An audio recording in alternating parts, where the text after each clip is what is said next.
할렐루야. 한 주간 건강하셨습니까? 새로운 봄을 맞이하여 여러분의 꿈을 이루시고 또 한 해의 농사를 잘 계획하여 준비할 때에 우리 하나님의 형통의 복이 모든 성도의 가정과 기업 위에 충만히 임하는 이 계절 되기를 주님의 이름으로 축복합니다. 우리 옆에 계신 분들과 앞뒤로 함께 아주 반갑게 인사합니다. 오늘도 부활의 영광에 동참하며 살아갑시다. 인사하겠습니다. 오늘도 부활의 영광에 동참하며 살아갑시다. 부활절이 끝나면 부활 찬송도 하지 않고 부활에 대한 메시지를 잘 못 듣게 되기 때문에 4월 한 달 동안은 부활에 대한 찬송과 메시지를 계속 이어가는 것이 좋겠다 생각되어져서 오늘도 부활에 관련된 주제로 우리가 말씀과 은혜를 나눠보도록 하겠습니다. 기독교는 아주 분명한 종교이지요. 예수 믿으면 구원받는다. 예수 믿지 않으면 구원받지 못한다. 아주 정확합니다. 그러나 그만큼 정확할수록 또 많은 비밀을 품고 있는 종교가 우리 기독교이기도 합니다. 인간이 하나님을 다 이해한다는 것은 처음부터 불가능한 일이지요. 그러나 하나님께서는 인간에게 자기 자신을 성경 말씀을 통하여 계시하여 주셨고, 우리는 이 성경을 통하여 하나님이 어떤 분이시고 하나님께서 어떤 계획과 어떠한 뜻을 가지고 있는지를 알 수가 있습니다. 그럼에도 불구하고 우리가 성경을 읽다 보면 잘 이해가 되지 않고 우리의 상식과 이성과 합리적으로, 과학적으로 설명이 되지 않는 그러한 내용들이 등장할 때마다 우리가 이것을 어떻게 받아들여야 하는가 하는 고민에 빠지기도 합니다. 기독교에는 크게 세 가지 큰 비밀이 숨겨져 있지요. 첫째는 성육신의 비밀이라고 말할 수 있습니다. 성육신이라 함은 하나님께서 인간의 몸으로 이 땅에 오셨다는 것인데, 완전한 하나님께서 완전한 인간의 몸으로 이 땅에 오셨고, 그 성자 되시는 예수님께서 고난과 죽음과 부활의 열매를 거두어 주셨다는 것, 우리 인간의 이성과 과학으로 잘 설명이 되지 않지요. 더구나 하나님의 존재를 우리가 믿지 못하는 상황이라면 어떻게 신이 인간의 몸으로 올 수 있는가? 이것이 인간이 만들어낸 이야기 또는 신화가 아니겠는가? 이렇게 생각해 볼 수도 있습니다. 그러나 이 성육신의 비밀은 우리가 믿음의 눈을 가지고 보면 우리가 알 수 있는 것이에요. 내가 예수 그리스도께서 나를 위하여 죽으셨다라는 사실을 내가 믿고 구원의 확신이 있으면 그러한 의심 속에서 살아가지 않습니다. 오늘 밤 내가 죽어도 나는 천국 간다. 예수님 때문에 나는 천국 간다. 이러한 믿음이 있는 자는 이것으로 인하여 고민하지 않는다는 것이죠. 또 두 번째 비밀은 십자가의 대속적 죽음과 구원의 결과라 할 수 있습니다. 인간이 만든 법 안에서는 죄의 결과, 그 책임은 반드시 그 당사자가 지게 되어 있습니다. 부모가 자녀를 아무리 사랑한다고 하여 법은 자녀가 지은 죄는 누가 책임져야 돼요? 자녀가 져야 돼요. 부모님이 죄를 지었다면 부모님이 그 죄에 대한 처벌을 받는 것이 인간이 만든 법입니다. 그런데 십자가의 법은 그렇지 않습니다. 그것도 죄가 완전하게 없으신 예수 그리스도께서 우리 모든 인간의 죄를 감당하시려고 십자가 위에서 죽으셨고, 그 사실을 믿는 자는 누구나 아무 공로가 없어도 구원을 얻는다는 사상은 다른 종교에서는 찾아볼 수 없는 것이에요. 인간은 본능적으로 자기에게 어떤 피해가 오거나 손해가 오면 그것을 거부하고 피하게 되어집니다. 자신의 이익을 챙기는 것이 제 1순위예요. 이게 우리 인간의 본성입니다. 그런데 예수님처럼 자기의 생명을 포기하면서 다른 사람의 생명을 구원한다는 것, 이해할 수 없는 것이죠. 그래서 그게 하늘의 비밀인 것이에요. 또 한 가지 더 놀라운 비밀의 사건이 있는데 예수 그리스도의 부활 사건입니다. 인간의 과학은 나날이 발전하고 있지요. WTO에서 발표한 2030년의 대한민국 국민의 평균 수명은 여성의 경우 90세이고 남성의 경우 84세입니다. 남성의 경우가 더 떨어지는 경우는 당연히 흡연과 술 문제죠. 인류 역사상 처음으로 90세가 평균 수명인 시대, 불과 몇 년이 남지 않았어요. 그 중에서 우리 대한민국은 여러 가지 환경과 좋은 의료보험 제도로 말미암아 그 중에서도 최선봉에 서 있는 나라예요. 그만큼 우리나라가 좋은 나라입니다. 세계 평균 연령이 75세이고 80세일 때 우리는 90세를 살아간다는 거예요. 얼마나 이것이 행복하고 하나님께 감사할 내용인 줄 모르겠습니다.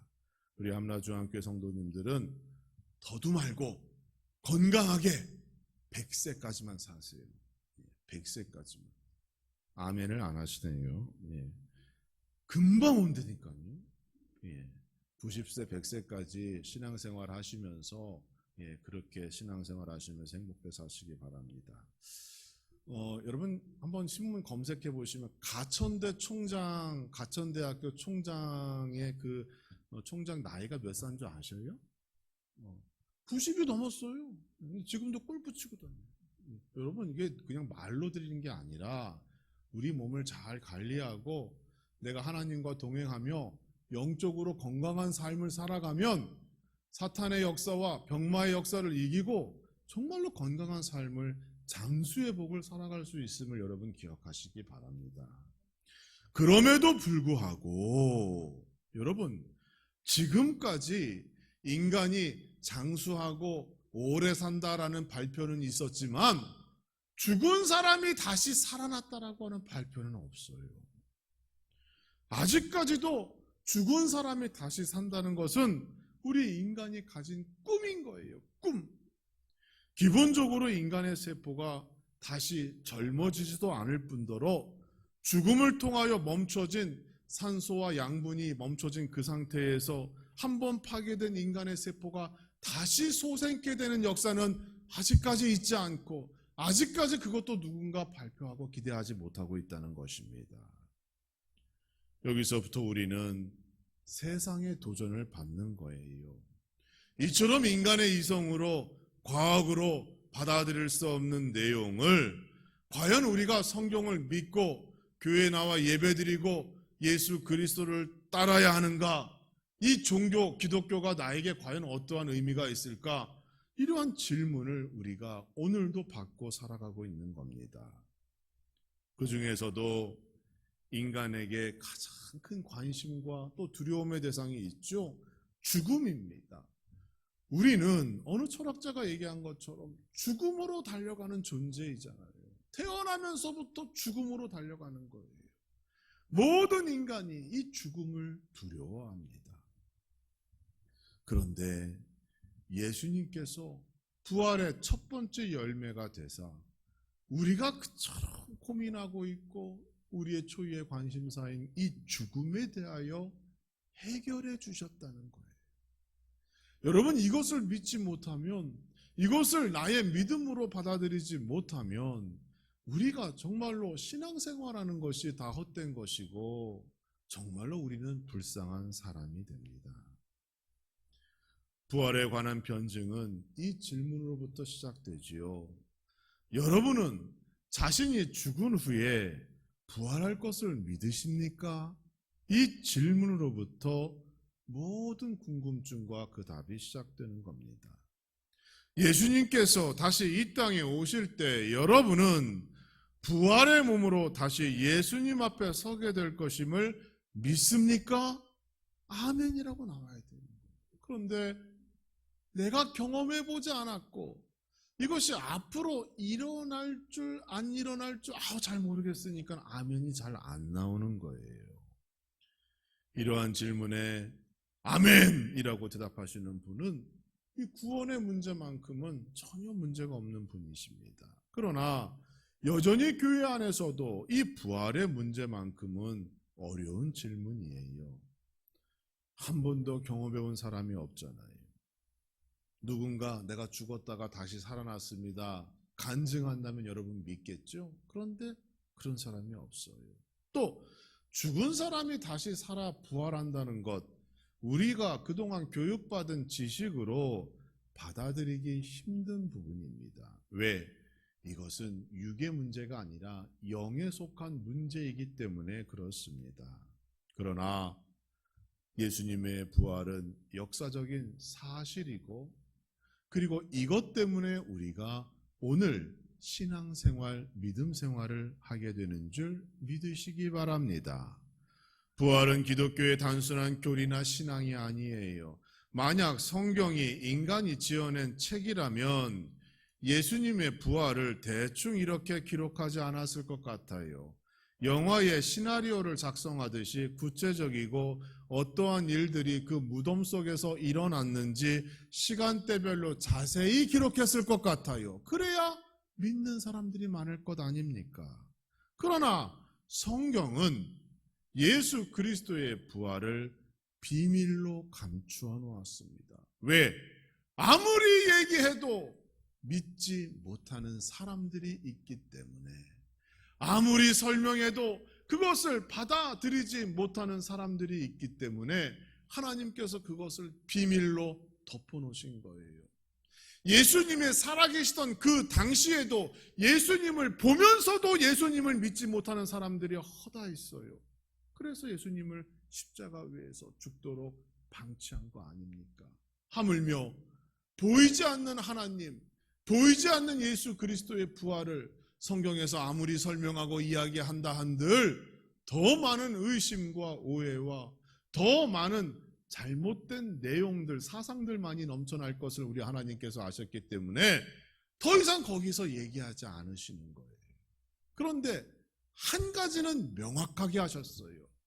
너희들도 부활에 동참하리라 라고 약속해 주신 겁니다. 여러분, 세상에 이런 약속이 어디 있어요? 부활에 대하여 내가 잘 모르고 있어요. 성경에도 잘 나타나 있지 않아요. 그런데 한 가지는 명확해요. 나도 그 부활에 동참할 것이다. 할 것이다. 앞으로 우리가 경험해야 할 일이고 이것이 우리에게 약속되어져 있다는 겁니다. 여러분에게 질문해 봅니다. 여러분, 말로 설명을 장황하게 듣는 게 좋을까요? 아니면 한번 경험하는 게 좋을까요? 네? 말로 아무리 많이 들어도 한번 경험하면 그게 더 빠른 거잖아요. 어제 다이가 결혼했어요. 사회자가 목사님이 나온다고 하니까 사람들이 길어지겠구나 라고 생각했대요. 저는 약속대로 2분 30초 만에 끝냈습니다. 얼마나 멋진 목사님인지 그들이 새로운 목사님의 상을 안고 가정으로 돌아갔을 것 같아요. 여러분, 한번 보여주면 되는 거예요.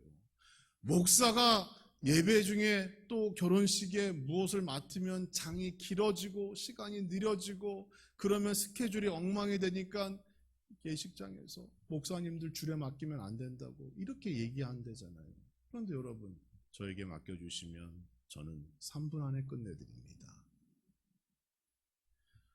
100만 원에 대한 가치와 사용 방법을 아무리 설명하고 그것을 어떻게 하면 벌 수 있고 이것을 가지고 세상에 나아가면 어떻게 쓸 수 있고 무엇도 살 수 있고 아무리 얘기해 봐야 소용없어요. 그냥 10,000원씩 나눠주고 이 10,000원 가지고 가서 한번 사보세요라고 하면 그게 더 좋은 거예요. 그렇죠? 마찬가지입니다. 부활에 대하여 장황하게 설명하고 이야기하고 내용을 얘기해도 우리는 그것을 받아들일 만한 준비가 안 되어져 있어요. 왜? 이것은 하늘에 속한 내용이기 때문에 그렇습니다. 그래서 하나님께서는 이것은 일단 비밀로 덮어 놓으시고 예수 믿는 사람은 누구나 나중에 부활에 참여하게 되리라 라고 약속하시고 축복하신 겁니다. 바울은 고린도전서 15장 12절에서 이렇게 우리에게 말합니다. 너희 중에 어떤 사람들은 어찌하여 죽은 자 가운데서 부활이 없다 하느냐 라고 얘기하고 있어요. 사실 이러한 주장은 그때만의 주장이 아니라 오늘날에도 우리의 삶 속에서 반복되는 주장이에요. 부활이 없다라고 얘기하는 사람들이 있다는 겁니다. 당시 고린도 교회는 유행하던 헬라 철학과 영지주의의 영향을 받았습니다. 이런 교육을 받은 사람들이 교회 안에 들어와서 보니 내가 받은 교육과 내가 가지고 있는 지식과 다른 것이 있다는 것을 발견했는데 그것이 그리스도의 부활이었어요. 당시 최고의 유행이었던 헬라 철학은 육체는 악한 것이고 영혼은 고귀한 것으로 정의하였습니다.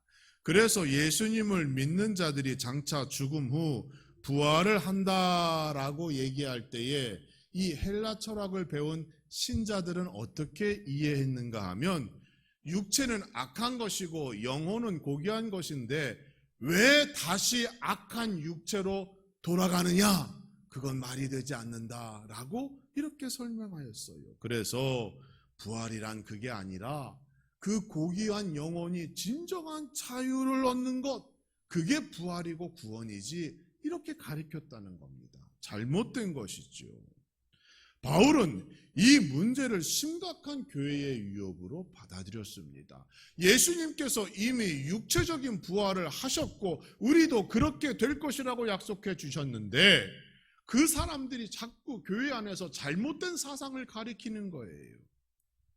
이러한 주장은 그리스도의 복음 자체를 붕괴시킬 수 있는 위험이 있을 뿐 아니라 그리스도의 부활을 거부함으로써 예수 그리스도의 십자가 죽음이 아무 유익이 없는, 아무 의미가 없는 사건으로 전락시킬 수 있는 그러한 위험이 있었다는 겁니다.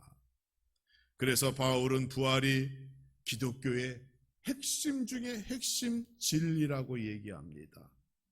성도가 살아가는 삶의 힘의 원천 근원이 바로 부활 신앙이라고 말하는 겁니다.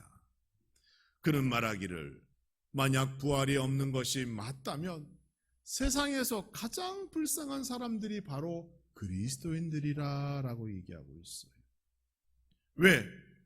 예수 그리스도께서 부활하셨는데 그 부활을 믿지 않기 때문에 그것은 곧 그리스도의 죽음을 아무 의미 없는 것으로 말씀하시는 거고 그 그리스도의 죽음이 의미 없다는 것은 여전히 우리는 죄 가운데 놓여 있다는 것을 의미하는 거잖아요. 그러니까 우리는 불쌍한 사람들이죠. 부활이 없다면 우리는 참 가여운 사람이 되는 겁니다.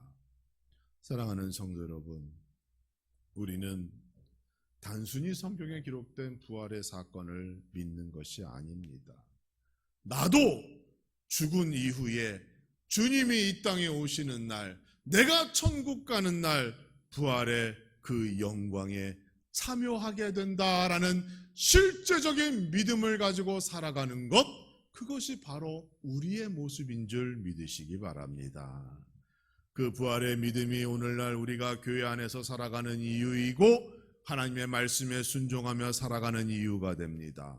부활이 모든 믿음의 시작이고 모든 믿음의 전부임을 여러분 믿으시고 이 한 주간 부활신앙 붙잡고 모든 고난과 고통, 인생의 문제를 해결하시는 여러분 되시기를 주님의 이름으로 축원합니다. 이 놀라운 축복의 사건인 이 부활의 믿음이 온전히 나의 믿음이 되기 위해서는 우리는 몇 가지 노력과 수고를 해야 합니다. 첫째로는 여러분 상한 감정에 치우치지 마시고 하나님의 말씀을 듣고 그 말씀에 증인되는 삶을 살기를 주님의 이름으로 축원합니다. 당시 예수님의 제자들은 예수님의 죽음을 보고 깊은 슬픔에 빠졌습니다. 그래서 그들은 마리아를 비롯하여 여인들이 예수님께서 부활하셨다, 무덤에 예수님이 계시지 않다라는 이야기를 들었음에도 그들은 그것을 믿지 않고 외면했어요. 왜? 스승님이 죽었다는 사실과 무엇보다 자기들이 스승님을 배신하였다는 사실에 깊은 상처와 죄책감과 그런 수치심을 가지고 있었기 때문에 그 사실이 들리지 않았던 겁니다. 그러나 예수님께서는 이미 여러 번 자신의 죽음과 부활을 예고하신 적이 있습니다. 마태복음 16장 21절을 보시면 이때로부터 예수 그리스도께서 자기가 예루살렘에 올라가 죽임을 당하고 제3일에 살아나야 할 것을 제자들에게 비로소 나타내시니라 말씀하셨어요. 마태복음 17장 22절과 23절을 보니까 인자가 사람들의 손에 넘겨져 죽임을 당하고 제3일에 살아나리라 라고도 말씀하셨어요. 예수님께서는 그 밖에 요나의 표적을 말씀하시기도 하셨고 성전을 헐면 사흘 만에 내가 다시 세울 것이라고 비유적으로도 말씀하신 적이 있으셔요. 그러나 누구도 이 말씀을 귀담아 듣는 제자가 없었습니다. 결국 그들은 그 감정으로 인하여 세상의 것으로 자신들의 필요를 채우는데 집중하고 있었고, 예수님이 왕이 되어지면 자기들도 한몫 크게 차지할 것이라고 하는 그 부푼 감정과 희망과 소망 속에 예수 그리스도의 죽음과 부활을 끝까지 외면하고 있었다는 겁니다. 우리의 믿음이 여기에 머물러서는 안 돼요. 예수 그리스도를 믿어 내가 부자가 되겠다라고 하는 그 믿음에서 머물러 있으면 안 된다는 겁니다. 더 근본적인 문제, 나의 영혼이 구원받고 그 영혼이 구원받기 위하여 나도 부활에 동참하게 될 것이라고 하는 이 놀라운 축복을 믿고 살아가는 여러분 되시기를 주님의 이름으로 축원합니다. 부활의 산 증인이 되셔야 해요. 예수님 믿고 내가 부자가 되었다는 증인이 아니라 부활의 증인이 되셔야 합니다. 그 증인으로 살아가는 여러분 되시기를 주님의 이름으로 축복합니다. 또 그리스도의 부활을 통하여 우리는 온전한 구원의 복을 누리게 됩니다. 어떤 사람들은 그리스도의 죽음은 믿지만 그리스도의 부활에 대하여 부정적인 입장을 밝히는 분들도 있어요. 자신의 이성으로 믿을 수 있는 것까지만 믿겠다는 생각입니다. 어떤 면에서는 그렇게라도 예수님을 믿으면 다행이지라고 생각할 수 있으나 우리 하나님께서는 그러한 반쪽짜리 믿음을 원치 않으십니다. 하나님께서 계획하신 모든 인간의 죄사함은 그리스도의 죽음과 부활을 통하여 완성되어지는 거예요. 성경에 기록된 약속된 축복은 단지 예수 그리스도를 믿음으로 이루어진다는 것에 끝나는 것이 아니라 그럼 과연 무엇을 믿느냐? 그리스도의 죽음과 부활을 믿을 때 영혼도 복을 받고 범사의 복이 임하는 복을 누리게 되는 겁니다. 이 진리를 증명하는 사건이 구약 성경에 기록되어져 있어요. 하나님께서 어느 날 아브라함에게 이삭을 번제로 바칠 것을 요구하십니다. 번제는 짐승을 불에 태워서 그 향기를 하나님께 올려드리며 드리는 제사예요. 창세기 22장을 보면 하나님의 말씀을 받은 아브라함은 주저하지 않고 다음날 즉시 일어나 모리아 산으로 향합니다. 이때 함께 동행하던 이삭이 아버지 아브라함에게 물었습니다. 아버지, 다 준비되었는데 번제로 드릴 양이 없네요. 이것은 어디에 있나요? 라고 물었어요. 여러분, 그 번제로 드릴 제물이 누구예요? 그 아들 이삭입니다. 이삭은 모르고 있었어요. 이때 아브라함은 이렇게 대답해요. 하나님께서 친히 준비하여 주실 것이다. 아브라함은 하나님의 명령을 겉으로 흉내만 낸 것이 아니라 실제로 이삭을 하나님께 번제로 드리기로 작정하였어요. 이삭을 진짜 묻고 번제단에 올려 그를 칼로 내리쳐 죽이려고 할 때 하나님의 천사가 그를 급하게 막았습니다. 하나님께서는 이 순종의 사건을 통하여 아브라함이 하나님을 얼마나 경외하는 줄 그때 인정하시고 칭찬하십니다. 그런데 여러분, 히브리서 11장 19절의 말씀을 보면 이 사건을 어떻게 설명하고 있는가 하면 그가, 여기서의 그는 아브라함이에요. 지금 히브리서의 저자 바울이 쓰고 있는 글입니다. 그가, 아브라함이 하나님이 능히 이삭을 죽은 자 가운데서 다시 살리신 줄로 생각한지라 이렇게 얘기하고 있어요. 여러분, 이게 무슨 말인가 하면 아브라함은 내가 하나님의 명령대로 이삭을 하나님께 드려도 그 이삭을 하나님께서 다시 살려주실 것이라고 하는 믿음을 가지고 그러한 행위를 했다는 겁니다. 그게 부활신앙이에요. 그래서 아브라함이 어떻게 돼요? 복의 근원이 되는 겁니다. 그러한 믿음으로 여러분의 가정도 복의 근원이 되어지는 역사가 나타나기를 주님의 이름으로 축원합니다.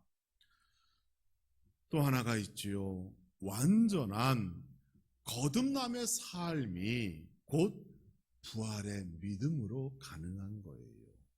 여러분, 예수를 믿는다는 것은 새 사람이 되는 것이잖아요. 그것은 거듭나는 것이잖아요. 그것은 하나님의 자녀가 된 것이잖아요. 그런데 이것이 말로 끝나면 되겠냐는 거예요. 내가 새 사람이 되었고 거듭남의 증거가 있으면 여러분, 내가 아담과 같이 하나님께서 창조하신 그러한 죄 없는 완전한 하나님의 사람으로 되돌아가는 겁니까? 그렇지 않습니다. 불행하게도 우리에게는 해결해야 할 문제가 있어요. 내가 예수님을 믿어도 거듭나고 새 사람이 되어도 내 안에 있는 이 죄의 문제, 원죄의 문제, 아담이 우리에게 물려진 그 유전죄의 문제는 남아있는 겁니다. 도덕적이고 윤리적인 삶의 열매도 앞으로 계속 맺고 살아가야 해요. 영적인 전쟁에서 사탄 마귀와 싸워 승리하는 삶도 앞으로 살아가야 합니다. 많은 사람들이 나를 통하여 저 사람은 정말로 하나님과 예수 그리스도를 믿는 사람이구나라고 고백하며 시인하여 하나님의 영광을 동참하고 나를 통하여 예수 그리스도의 향기가 진동하는 삶을 살아야 할 책임이 나에게 여전히 존재하는 거예요. 예수님 믿는다고 거기서 끝나는 것이 아닌 것이에요. 날마다 우리는 성결하게 살아야 하고 날마다 성장하고 발전하고 열매를 맺는 삶을 살아야 하는데 과연 그것을 가능케 하는 믿음이 무엇인가? 그것이 부활 믿음이라고 성경은 우리에게 말씀하고 있는 겁니다. 여러분께서 평생도록 영적으로 싸우다가 세상을 떠나게 될 겁니다. 여러분께서 평생토록 성결한 삶을 살기 위하여 애쓰다가 세상을 떠나게 될 겁니다. 그러다가 우리는 언제 완전한 하나님의 자녀로 변화되어지는가? 주님께서 이 땅에 오실 때 예수 그리스도와 더불어 부활의 영광에 동참할 때 진정한 우리는 하나님의 자녀의 모습으로 변화되어지는 겁니다. 예수님께서 부활하신 후 제자들에게 이렇게 말씀하셨습니다. 누가복음 24장 39절에서 영은 살과 뼈가 없으되 너희 보는 바와 같이 나는 있느니라. 예수님과 같이 육체의 부활이 우리를 완전케 하고 그 부활이 우리에게 약속되어져 있습니다. 완전한 변화된 몸이지만 우리는 육체의 부활을 통하여 천국에 들어가게 될 것입니다. 사랑하는 성도 여러분, 부활은 우리가 가지고 있는 이 믿음의 시작이고 끝이며 전부입니다. 부활이 없다면 우리는 가장 불쌍한 사람이고 우리의 지금의 수고가 다 헛될 것입니다. 그러므로 부활의 첫 번째 열매가 되신 예수 그리스도를 믿으시고 부활의 믿음으로 세상과 사탄의 모든 시험과 유혹을 이겨내시는 거룩한 하나님의 자녀가 되기를 주님의 이름으로 축원합니다. 이 부활의 믿음으로 오늘도 새 사람의 삶을 살아가시고 하나님 자녀에게 약속되어진 그 놀라운 축복의 참된 주인공이 되어지는 역사가 나타나기를 주님의 이름으로 축원합니다.